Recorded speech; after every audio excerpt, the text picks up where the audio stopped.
Thank you. All right. Assalamu alaikum, everybody.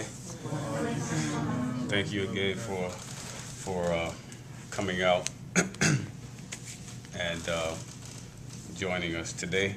And since just about everybody was here last week, I don't have to do an introduction, so we can jump right in.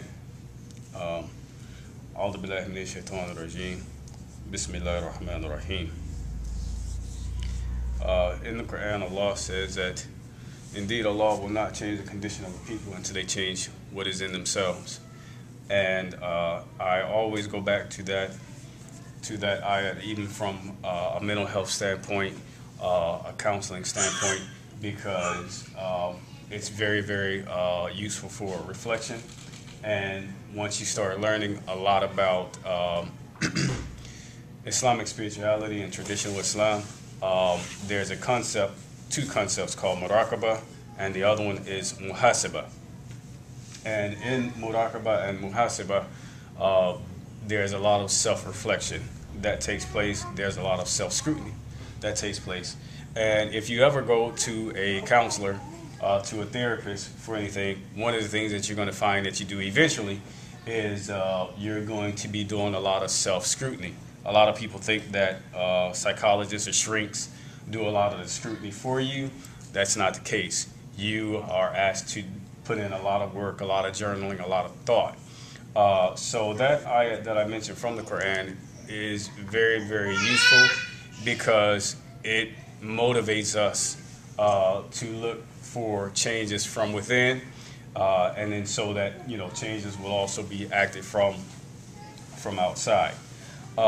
Last week we were talking about why people didn't get the help that they needed. We talked about multi-generational shame being very much akin to mental slavery. The difference is if you go to a therapist for the shame aspect, they're going to be willing to talk to you.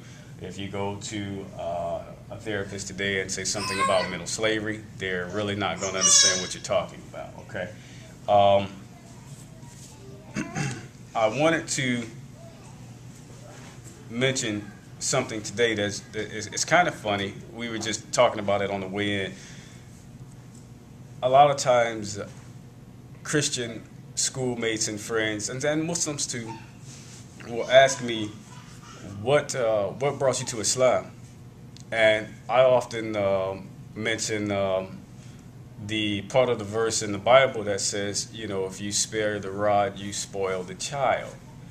And some of the people who know what that means, they laugh, right?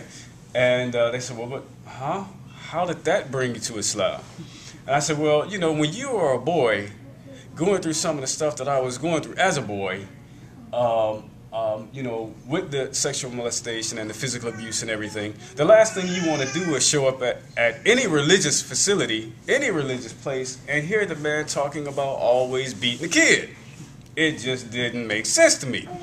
And so when it came time for me to start thinking about my own spiritual life, well, I wasn't thinking about it. It just happened. The last place that I looked was a place where they were championing that part of that verse.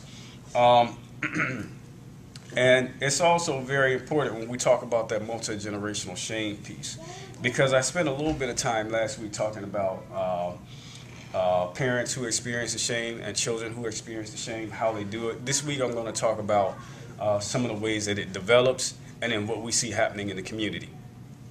Okay, and when I say community, I really mean society.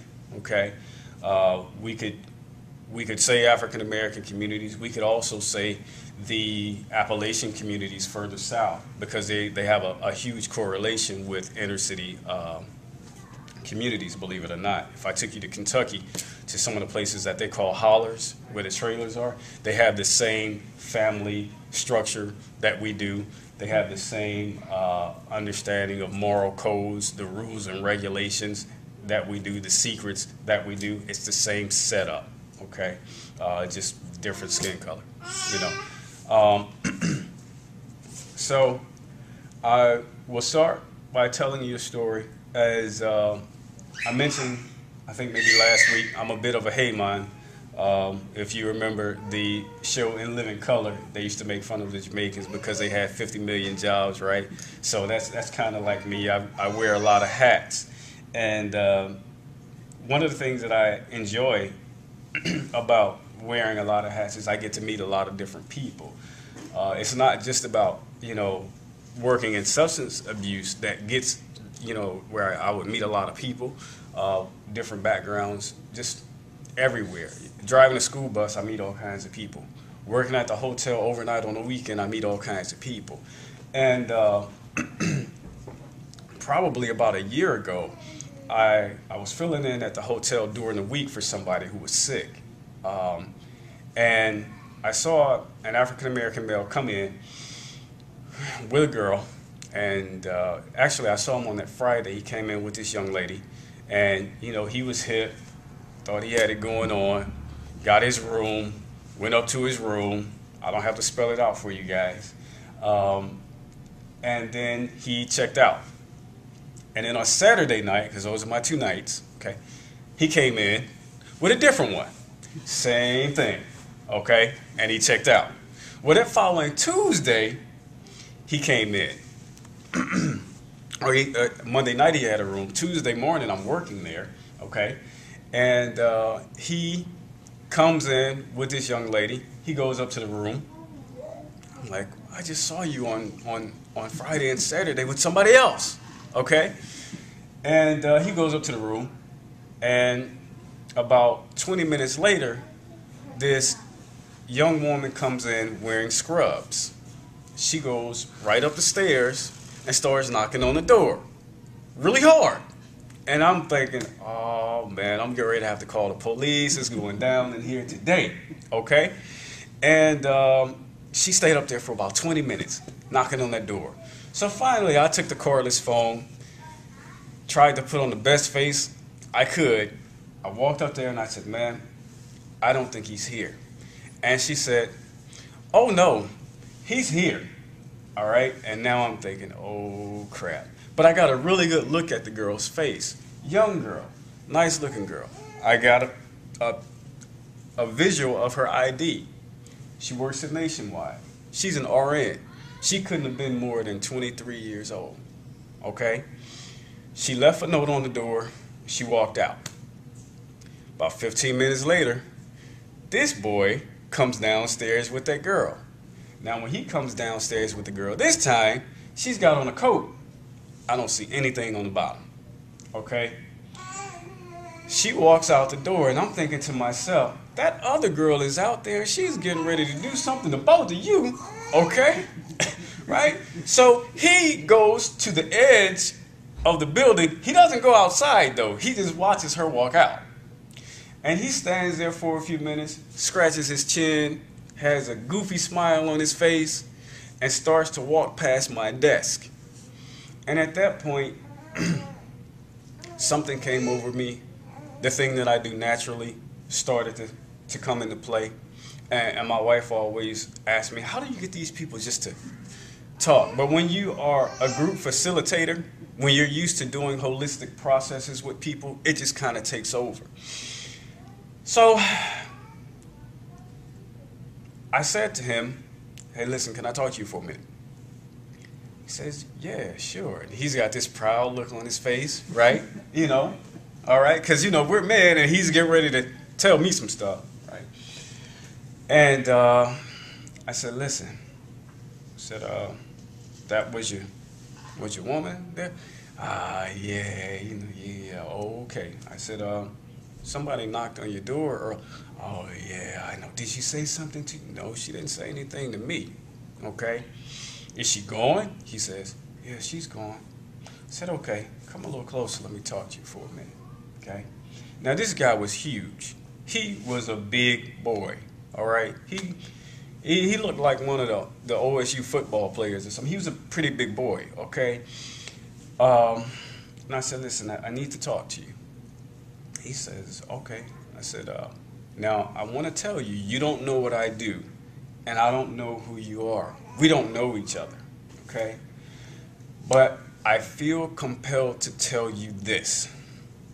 If you continue to do what you are doing, Now, then when you finally do figure out that you love somebody, you're not going to be able to love them because you're going to be haunted by everything that you did in your past. All of those other people that you saw are going to be looking back at you when you see that woman who's supposed to mean the most to you, and you're not going to be able to figure out why. Okay? He's quiet. Something in you is missing. You are empty. I suggest you go find it, and you're not going to find it with these people. Okay? He stood there for about 2 minutes. His shoulders slumped over, and I went to a back room, and I thought to myself, he's getting ready to hurt me. I came back out because I heard a strange sound. The strange sound that I heard was this huge African-American male football player, okay, crying at the desk. I mean, tears just flowing like a little baby. And I was just like, oh God, what did I just do? Okay, there were people walking up wanting to check out, and this man, he couldn't move. He stood right there in front of everybody, tears flowing. Okay, I gave him some tissue. He told me when he got himself together, thank you very much. I needed that. And I said, what? What do you mean you needed that? He said, you're right. I don't know you. I don't know what it is that you do. But I needed to hear that. And he continued. He said, you saw that woman come up here in the scrubs? I said, yes. He said, I own a house with her in Pickerington. The boy was about 25. I don't know too many 23-year-olds, 25-year-olds that own houses, you know, in Pickerington. And he said, I'm going through a lot. So what you going through? He said, I just learned who my father was and that my father is dead. I was like, wow. He said, the whole time that I was living in the city, I was passing by this house. I was passing by this man. Nobody told me that he was my father. Okay? He said, I live with my mom and my aunt. And nobody told me that this was my dad until the man up the street died. And I found out that the man who died was my dad. He said, I'm going through a lot with this woman that I own this house with. And I have nobody I can turn to for guidance. I asked, well, what about your mom? My mom is older. She's still chasing after men herself. What about your aunt? My aunt is doing the same thing my mom is doing, and she has kids. He was lost. He was ashamed. He was acting out. He also told me that he had a brother by his deceased father. Said that he would pass by this house, see this boy who looked like him, and he would hear people say they looked alike, couldn't figure out why. Imagine that. That you learn you had a father, lived right up the road, he died. You have a brother who looks like you don't know it. Nobody in your family tells you, okay? To make things worse, the grandmother, now he figures out that this lady is the grandmother. Nobody's taking care of her because her son, his dad, was living there. He died. So now he's working his job. He's got this girl that he lives with, bringing groceries over to the house when she leaves nationwide. Okay? He's coming in, bringing groceries to the grandmother that he didn't know that he had. Imagine how he feels towards his mother and his aunt now. And imagine how he feels about himself. You heard me say he was acting out. Okay? He basically was doing the same thing that his dad was. Chasing after these women, sleeping around. So then I told him, you do realize that if you don't change, you're going to do the same thing that your dad did. And you're going to have kids who grow up and say, hey, who is this? This is my brother or my sister. Hello, me. Okay? There are a lot of us who have that in our past. I have it in my past. And it's repetitive. Not only do I have it in my past, I did the same thing that my dad did. Okay? I did the same thing that my dad did. Even though I saw it happen, there is nothing that could occur to change that process. Okay? So, today I'm going to talk to you about something that's called repetition compulsion. Because I want you to think about all the people that we see who can't get off that wheel. They just do the same thing over and over and over again.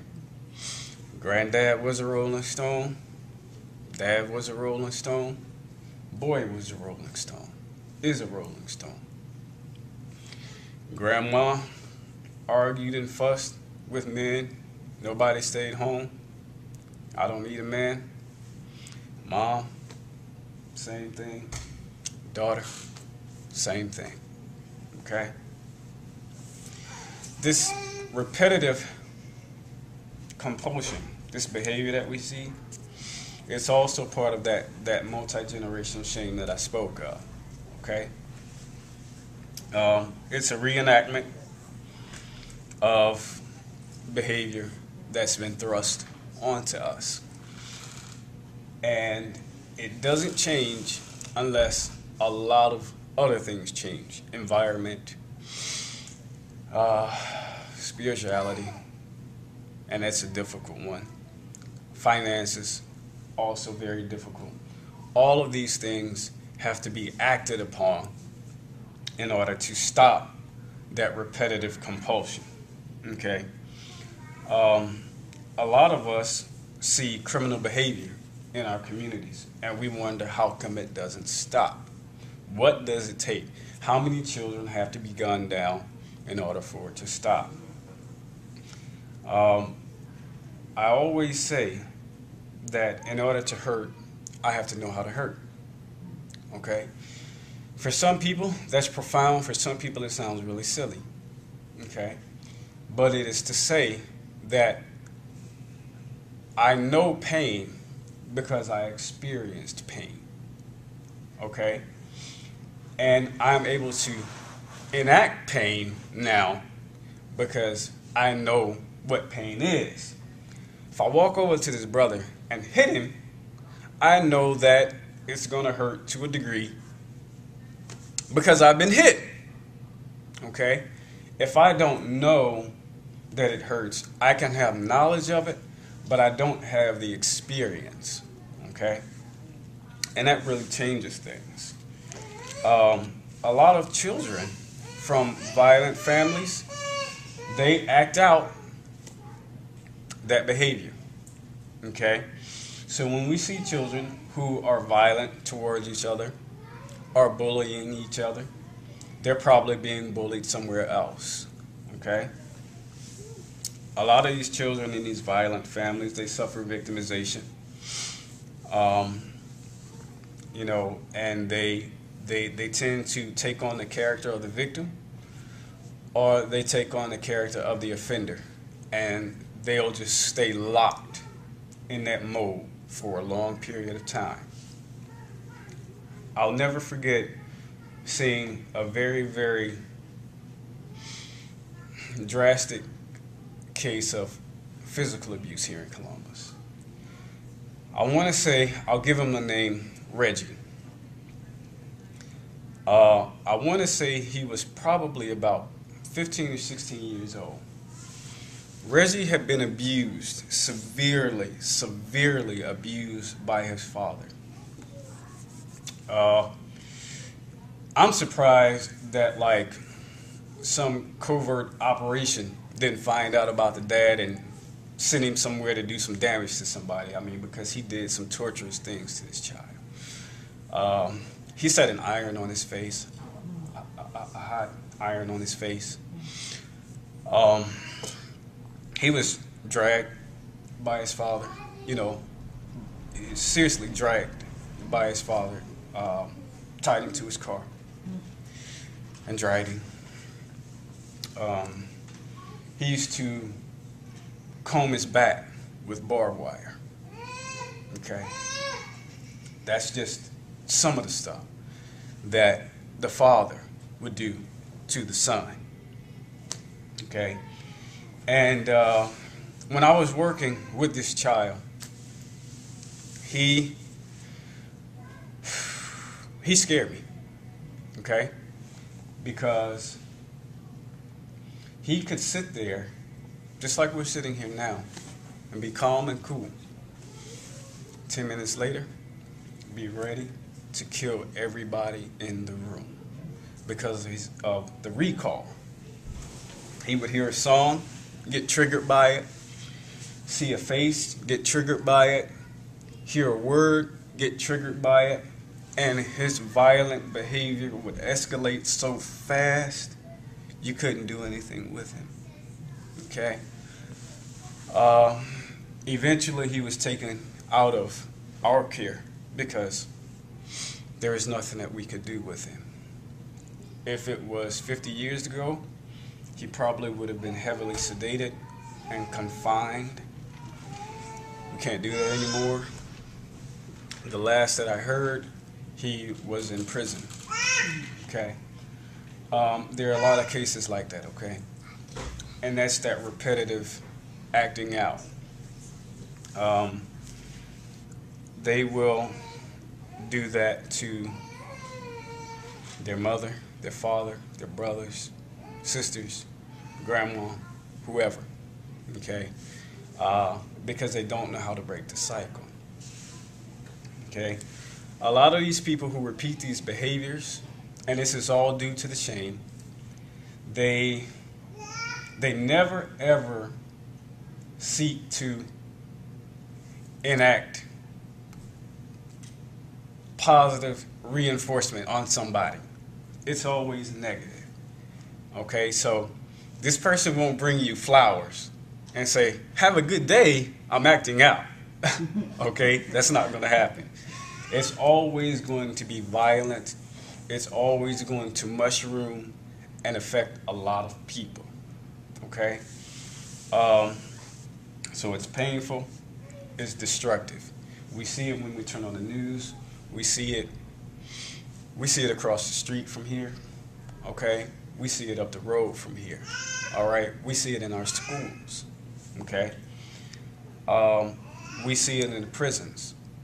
Remember last week when I said if you go to the prisons and you talk to a lot of the people there, they will tell you they felt worthless. Okay? That is a constant theme. And a lot of the people, once they do one crime, it's not just that they feel like they can get over and do it again. It's also that with each thing that they do, they have one side of themselves that says they feel good. They have another side that says, I've messed up, I am a mess up, I'll continue to mess up. Okay? So it just revolves around over and over again. Okay? A lot of us see people in that condition and it boggles our mind because we say, how come they can't make the change? Well, there is a principle called destiny neurosis. It doesn't just impact criminals.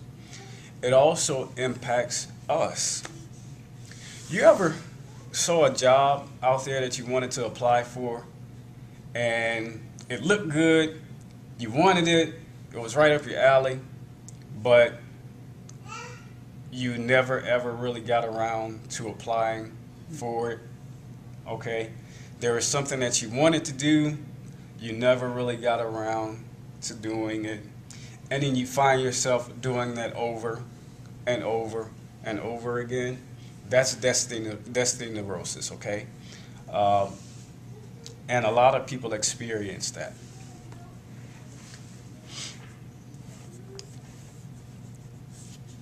I focused a little bit on children and the shame that we put off onto them.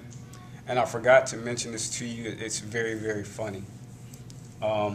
It's a nursery rhyme that teaches us very early on how to be shameful and how to put the shame off onto other people.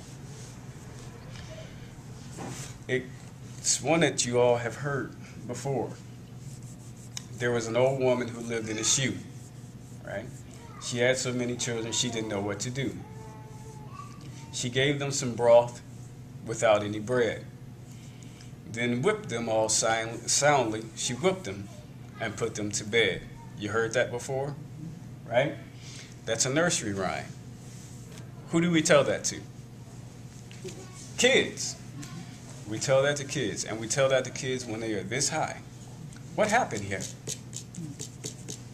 Okay? What's really going on there? Okay? Now, there are two interpretations. One is that this was about a king who was abusive towards his subjects. He was tyrannical. He was a dictator. He was unfair towards them. The other interpretation, this is about a mom who feels deficient, insufficient towards her children. They obviously don't have food. She can't deal with them. She whoops them. She sends them to bed. Okay?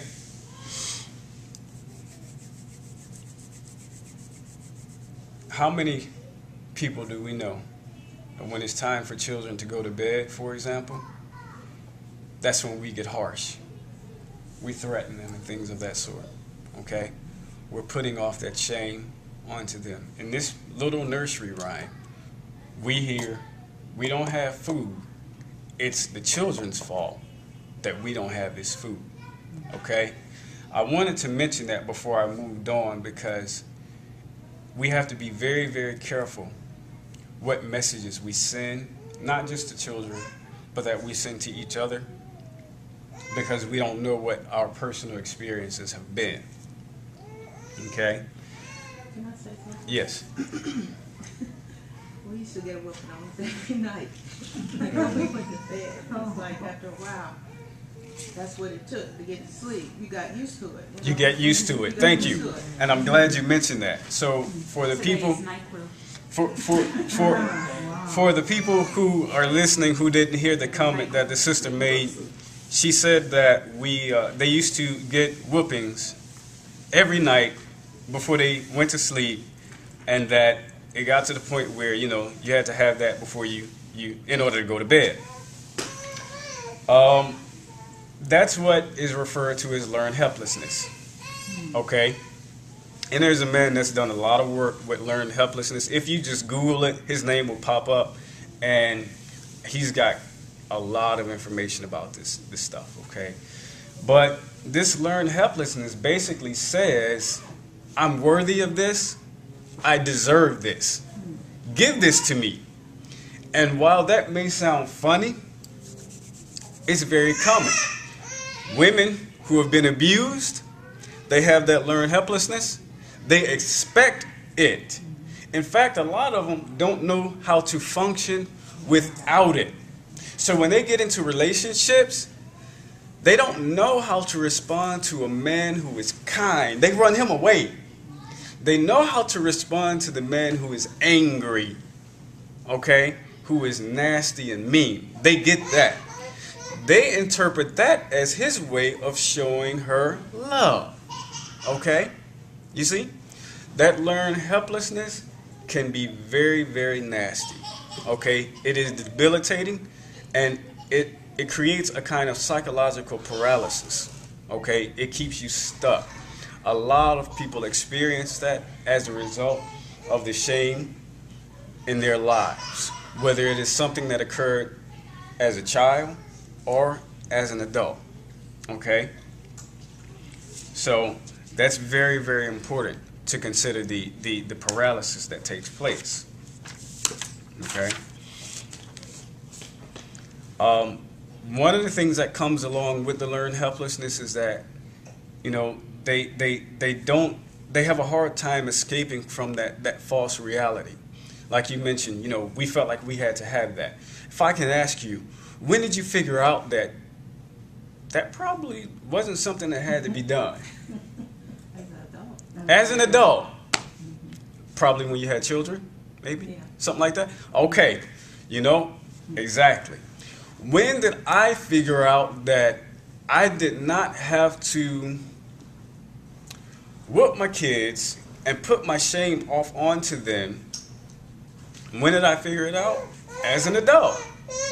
After I've already probably pulled a belt out a few times, right? And then it's like, oh, well, wait a minute. And there's another person who's done a lot of work on this. He talks about closing and opening your child's spirit. And he was talking about how his son had done something wrong. He got a belt, and the son was cowering on the bed, and he wanted him to get up so he could hit him with the belt. And the son would not get up. And the son yelled, "I don't like you," and balled up. Okay? And he said at that very moment, that's when he realized that he wasn't doing something right. All of a sudden, he didn't feel so good about it anymore. Okay? And I always say to parents, when you are yelling at a child, when you are angry at a child, when you are spanking a child, who are you really angry with? What are you throwing off onto the child? Okay? I recently had somebody contact me. They're having trouble with one of their children. They wanted me to come do some work with a child. And I'm always skeptical when I hear the story because that's only part of the story. And I've learned over time, ask questions, ask questions, ask questions. Okay? Well, then I learned, well, yeah, he's probably a little upset because, you know, last year we had to take him to the hospital because he did something bad, and my wife hit him with the extension cord. He caught it, and she broke his finger. Now you want me to come fix that? I'm going to have trouble doing that without actually talking to you, the parent. How can I get this young man to straighten out his behavior when he has a legitimate gripe against you right now? You see what I'm saying? A lot of people don't take that into consideration. Look, a spanking from a parent to a child is correction. A spanking from a child to a parent is just pain. That's all that it is. It's physical and emotional pain. All right? And I came from a family where, you know, my dad was a ruthless Black Panther kind of guy. You know, he wasn't a Black Panther, he was in SNCC, if you were familiar with SNCC. But he still had a very hot, fast temper. Spank now, talk, well, we don't talk. You see what I'm saying? There are a lot of people who operate that way. Okay? I think a lot that he left that alone, you know, but a lot of people do that. And it doesn't teach. The only thing that it does is reinforce shame. The deficiencies that we have about ourselves, we didn't put them on to the children. And the children will keep them until they become what? Adults. And it depends even then. We have a lot of adults who haven't learned that yet. Okay? I was going to say that. I can see cases where the child was ashamed of its parent because of what they did to them. Right. But now you see that they are doing the same thing to their children. Absolutely. They don't see it. And Absolutely. they are adults. And they are can't adults. see it. That's right. That's very, very true. So now I want to mention one of the reasons why this thing keeps happening. Okay? There is a saying that I cannot give what I don't have. Mm-hmm. And I want you to think in terms of the emotionally unavailable parents. What does this look like? Well, for the sake of time, I'm going to tell you. This looks like the mom who's on number 3 or number 4. She's got some kids. She's in the bedroom with this man. The kids come knock on the door because it's morning and they're hungry. And she says, okay, I'll be there in a minute. And then the man in bed grumbles and says something nasty to her or to the kids. The kids wait at the door, trying to be patient. They knock again. And this time, who does she yell at? She yells at the children. Okay? She yells at the children. This is a very, very common occurrence. And my wife, she works with a lot of women. She will tell you this. Okay? What do you think that tells? Well, first, what do you think the man's message to the woman, what do you think that tells her? Obviously, her kids are not a part of her. He doesn't accept them. Okay. She is not fully human. He doesn't see her as a mother. He sees her as the person laying in bed trying to fulfill his needs. Okay? What does it tell the children? Obviously, he doesn't care about us and doesn't value us and doesn't see our connection to our mother. He's coming between us, mom. What is mom telling children? I don't value you and my relationship with you as much as I value the relationship with this man. I don't even care about your basic needs as much as I care about his. You see? Those children get up, get dressed, go to school. They give it to other children. They give it to the teachers. And teachers wonder why the children can't learn. Okay? Because basic needs haven't been met anywhere in the house. Okay? So we cannot give what we don't have. Needy and shame-based parents, they can't take care of their children's needs. Okay?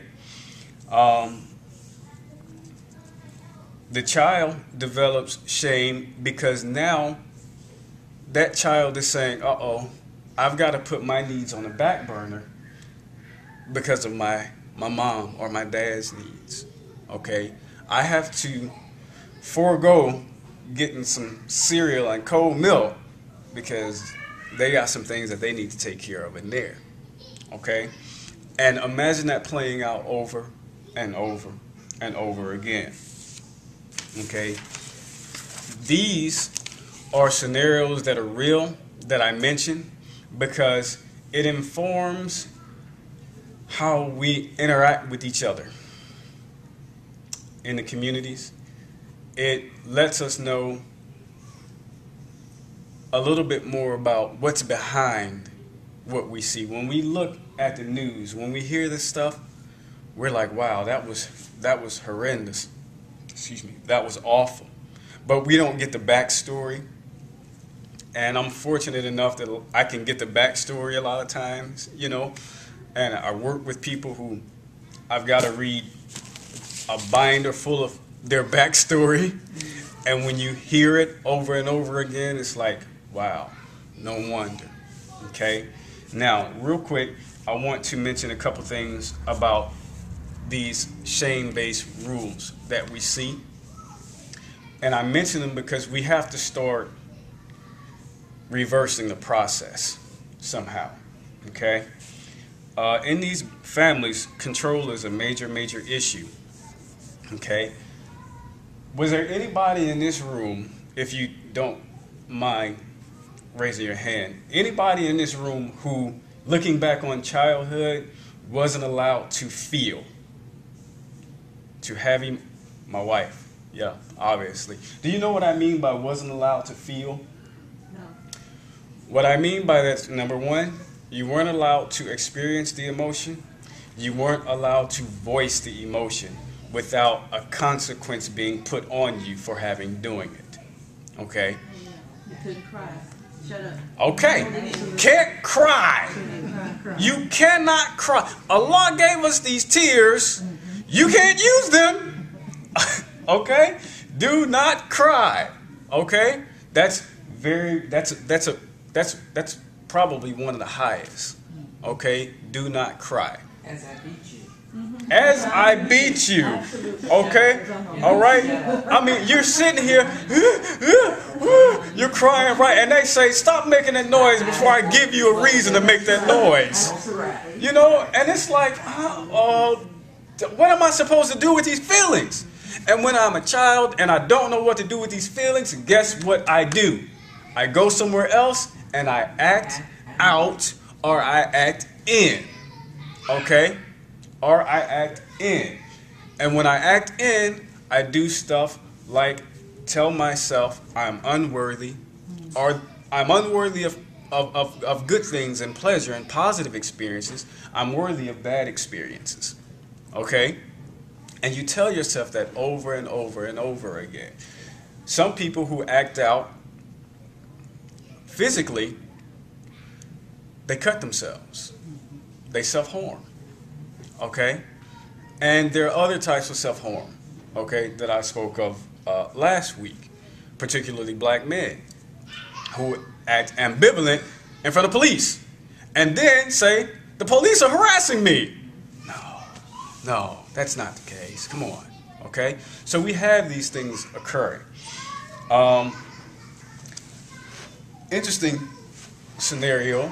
Some children who are not allowed to experience emotion, they've done stuff like burn cats, start fires. Okay? They don't have control. I can't have control in my house over dad, over mom, over siblings. I'm going to find something I can control. Something. Maybe it's going to be somebody else out on the street. Maybe it's going to be an animal. It's going to be something. Okay? That's very important. All right?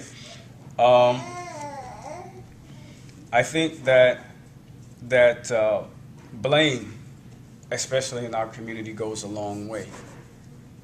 And this one really, really hurts. Because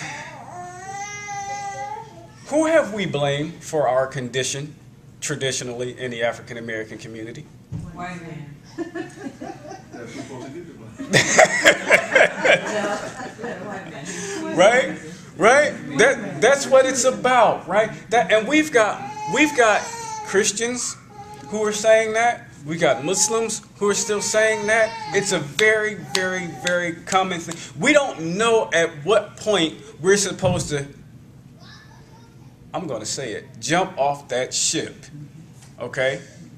We don't know when we're supposed to do the opposite of that. And that's why I always go back to, indeed, Allah is not going to change the condition of a people until they change what is in themselves. Okay? Didn't say, I'll go change those white people for you. Because the reality is, when we go outside of this building, who are the people who are most likely going to pose a risk and a danger to us? Directly. There you go. Absolutely. Absolutely. Okay? And that's very, very, this is another reason why people don't want to get the help that they need, is because it says that I have to be held accountable and responsible for my behavior and my thought patterns now. Okay? So we have internalized, on the one hand, we have internalized what was originally said by whites about us, that we were less than human and all kinds of things. And we just continue the pattern and we enact it today on ourselves. White people don't have to do it to us anymore because we do it to ourselves. A white woman journalist said that in an article not too long ago. The Willie Lynch syndrome, we don't have to worry about that because they do it themselves. We don't have to ever say anything to them. Okay, you mentioned Willie Lynch. Yeah. Okay, Willie Lynch. Let's say you're going to OSU and you have a class in African American history or something like that, and you're writing a paper and you reference Willie Lynch. You're probably going to be told to do that paper again, strike that. Do you know why? They Anybody? didn't want to accept that he even existed. And he could have been, you know, just what do you call it? Not a mystery, but he didn't have to be a real person because of the strong impact that that concept, you know, has had on us. Okay. But I will hold your thought. Please don't forget it. Okay. But I need to come in on something that you said previously. I'm taking an African Studies class from OSU right now. Okay. And it's excellent. I wish everybody in this room could take it because it teaches us not only how Africans participated in selling us into slavery, but who it was. Yes. That means what kingdoms, what kings. Right, that's right. What period in time they That's did right. it, why they did it. It Right. was about guns that were coming from Europe. You know, the whole 9 yards. Right. And you know, I've been to graduate school, so you know, and I've been a Pan-Africanist. I probably was someplace with your daddy sometime in life as a black nationalist and Pan-Africanist. I may have been with him, but the reality for me is that you know, here I am past 65, and I'm just really understanding that because I knew that there had to be some complicity. Right. Okay. Right. But I never knew how. Right. How that dynamic looked. Right. But what you're saying right now, that doesn't even matter. Right. That's right. It doesn't even matter. We've had enough time and we've had enough information now about who, what, why. Right. Enough, even though not as detailed as what I'm getting in this class, to know right now we need to come together as a people and look at what it is collectively that's going to change our collective reality. Right. You know, it doesn't matter what That's happened. right. Yeah, they did that. You know, they did that. But we helped them to do it. Exactly. Right. Okay. And I always say there was no ships that came back over to try to bring us back. You know, and I always say, oh, you're supposed to, no kings came back and said, give me my people back. You know, well, again, you know, we even learned how. You know, I mean, when we want to really blame them, you know, it was about the period of time that was happening. It was about guns. And Africans, like every other people, whether you're in China, Europe, or any place else, Central America, have always fought. Right. You know, That's right. for the resources, That's for right. the land, and for the resource. So when the British and trade was always happening. So when the British and Europeans decided to sell them guns, you know, to one king, and now this king is in a better position because Right. I'm the king. Right. You know, now you want something from me, you know, Right. you're Yeah. going to have to come correct because That's I right. got a gun. Right. Well, then what you going to do? Right. You're going to start getting you some guns too. Yes. And so it happened like that. You know, and so nobody was trying to come back, you know, for us because with this trade being what it was for their own survival at that time, nobody really wanted us back because they were busy trying to survive. Yeah. You know, it became a vicious cycle. But anyway, I didn't mean to get us off the No, subject, yeah, but I okay. wanted to make that point. Yes. You know, and sister and I have some talking to do too, because many of us have come from abused families, and so I'm hoping that if this isn't the last time that we have a discussion, that you can help us to understand what it is that we need to do now. You know, with the children, the families Yes. that we have. Right. You know, to prevent them from, you know, perpetuating that That or cycle, from, yes. you know, continuing that cycle. Yes, and we're going to be talking about that. Here from the, couple of things. One is in terms of the insanity or the mental health issue that you're dealing with. Those things exist because there's nothing to check it, right? Crime exists because there's nothing to check it. Insanity exists because there's nothing to check it. So and I'm sure you're aware that Allah subhanahu wa ta'ala is the Shifa, He is the healer. So I think we should bring some of that Shifa from the Quran and from the Sunnah that actually heals those symptoms and antidotes that you're talking about. And the other thing is that, well, one example, for instance, and we have to deal with the slavery piece, because all of this insanity that we're perpetuating that keeps generating is because of that the whole slave issue. Imam Muhammad, rahmatullahi alayhi, when he first started, he said that we need to have sessions just like this to deal with the repercussions of slavery among ourselves and what the effect of that was. For instance, he mentioned sexual promiscuity, right? So, and this is just my reflection. We know that there used to be studs on the slavery plantation, right? A whole men who just were studs. They didn't work in the field. They didn't do anything else. They weren't carpenters. They were studs. Right. A whole group of them. So when freedom came, where did they go? They went into the community and kept doing what they were doing. Right. Right. So, and their sons kept doing what they were doing. So that needs to be explained so we can know where did that pathology come from. Right. So those type of things, and same way with abuse. I was abused. My mother whooped me with an iron cord, but she wasn't a Muslim. She was doing what she was probably abused herself. Right. So I mean, we know these type of conditions exist, but we have to go back to the root of it, and the root of it we know was that experimental clinic called slavery that disformed human beings and caused human beings to be misformed in their humanity to perpetuate all these things, and it keeps going and going. So we have solutions. We just have to, while we're discussing the pathology, we also need to discuss the solutions on how those things get eradicated. Well, and that's what, last week I talked a lot about the origins of shame for multi-generational families. And obviously it goes without saying that we know that due to the diaspora movement, that there's something that has to be dealt with there. What I do, and what a lot of people in the field have to be very, very careful about, is not allowing blame to become the focal point of your change process. Because what has long taken place is that we've said that it was due to slavery that we have some of these pathologies, and this is true. However, today we are the main proponents and pushers of, we perpetuate it.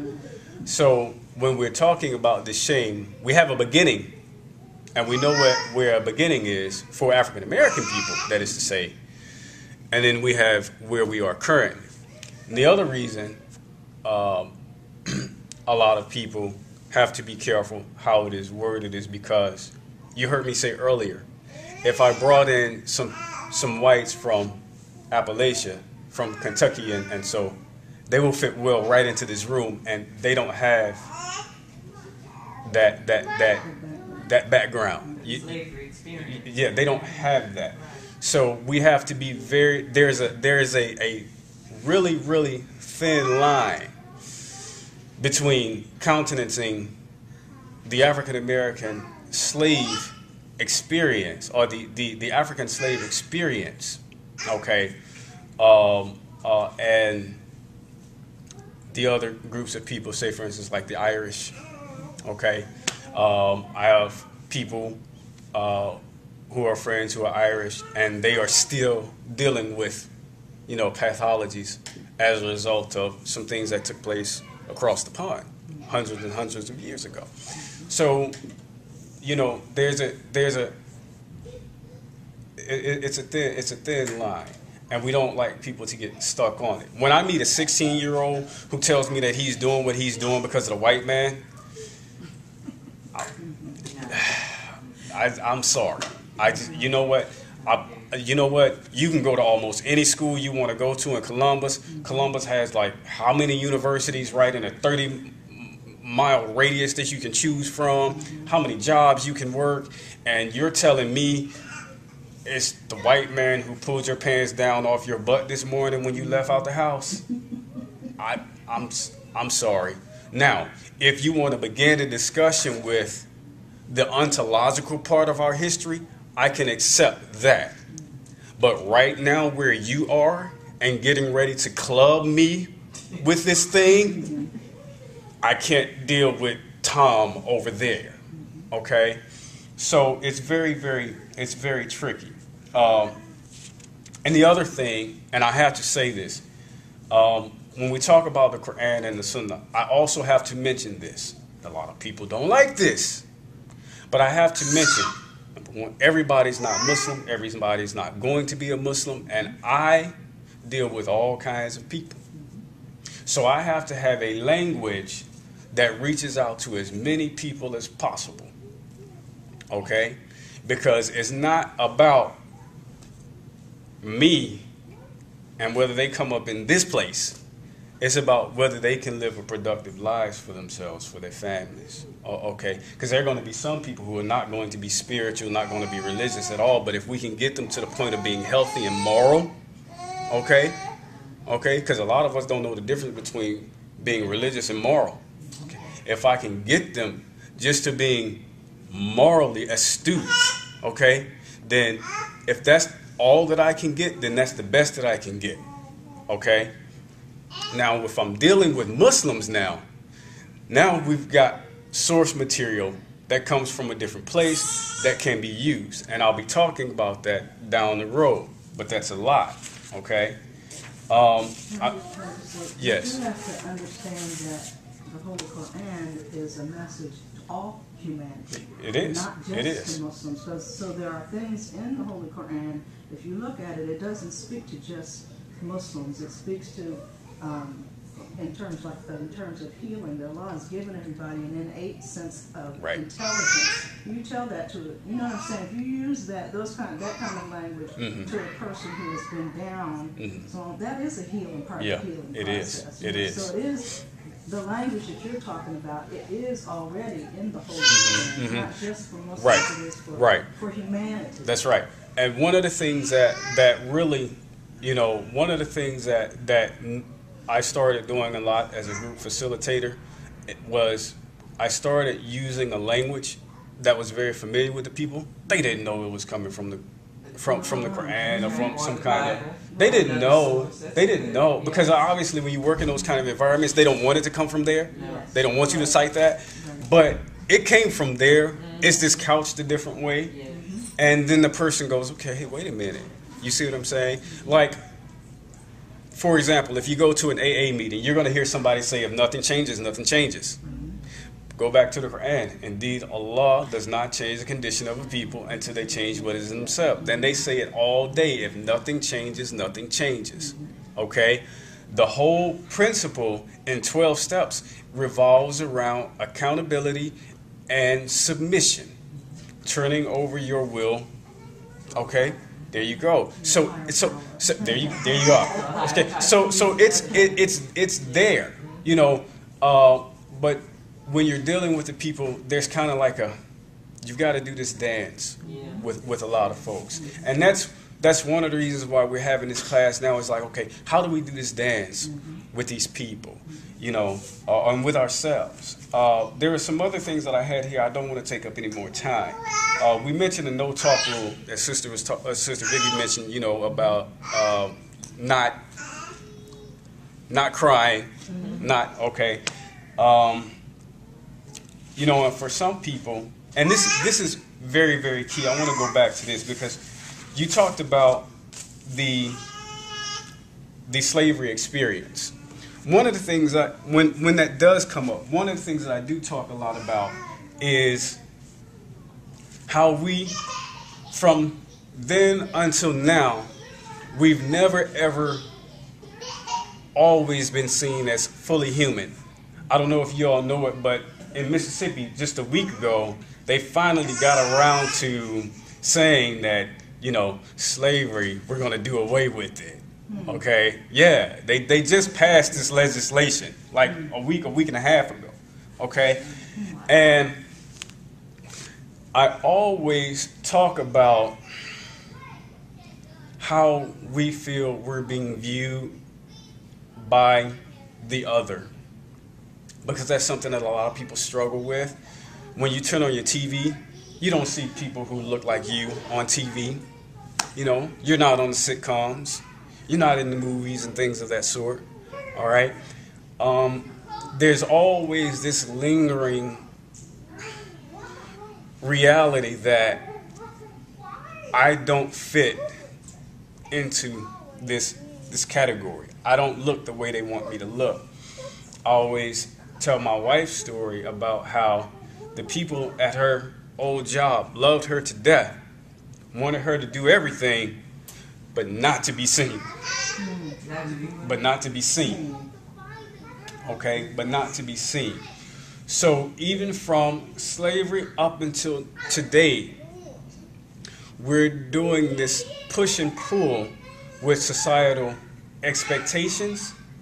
And when you are drowning in that shame, it's so difficult to manage that push and pull. Okay? It's a big issue, because it says my hair is too kinky. I've got to go get that perm and get that weave. Even though once I get that perm and get that weave, I still don't feel all that pretty on the inside. You see? I go get those nails. Even though I know, I still don't feel all that good about myself. Okay? I go get this fancy haircut. Even though I know somebody else isn't going to like this haircut, and it's going to send me crashing back down to the reality that my self-esteem isn't where it needs to be. Okay? So that kind of thing, definitely we can see a constant line from today going backward for African American people. Okay? And then we do it to each other. We do it to each other. Okay? The whole light skin, dark skin thing, we all know about it. Okay? It just reinforces the shame. One of the things I did speak about in my experience was how I was told I was too light skinned as a child. I was too skinny. My mom was uppity, because my mom was she believed more in like attachment parenting, which it wasn't called attachment parenting at that time. She was just like, hey, this is my son and I'm going to take care of him. Okay. So there are a lot of us who we do those things to each other, and we do them because we feel deficient, and we act out our deficiency on somebody else. Okay. So inshallah, next week I'll be talking about a lot of the solutions that we can try to implement to help deal with this. And I've got to give you the painful dose. The reality is there are going to be a lot of people who just simply reject it. Okay? I often caution my friends who take some of the information that I give them and they want to do a kind of applied social psychology. Well, even the field of social psychology is kind of funny. But you can't get a mass group of people to come in and do the kind of work that's in this big old book and say, okay, we're ready now. Okay? It doesn't work that way. It starts with one person at a time. You get 2 people at a time, 3 people at a time, and it slowly starts to develop. Okay? So I'll be talking about some of that in detail in the coming weeks, inshallah. So again, I want to thank you all for coming out and listening to this information. I know it seems like it's a lot, but it's very, very important that we learn it so that we can recognize it and start to deal with it effectively in the future, inshallah. So I just want to reiterate, when we, as Muslims, when we discuss slavery, we're not really blaming white men, because I think we are important to recognize that we want to take control of the discussion.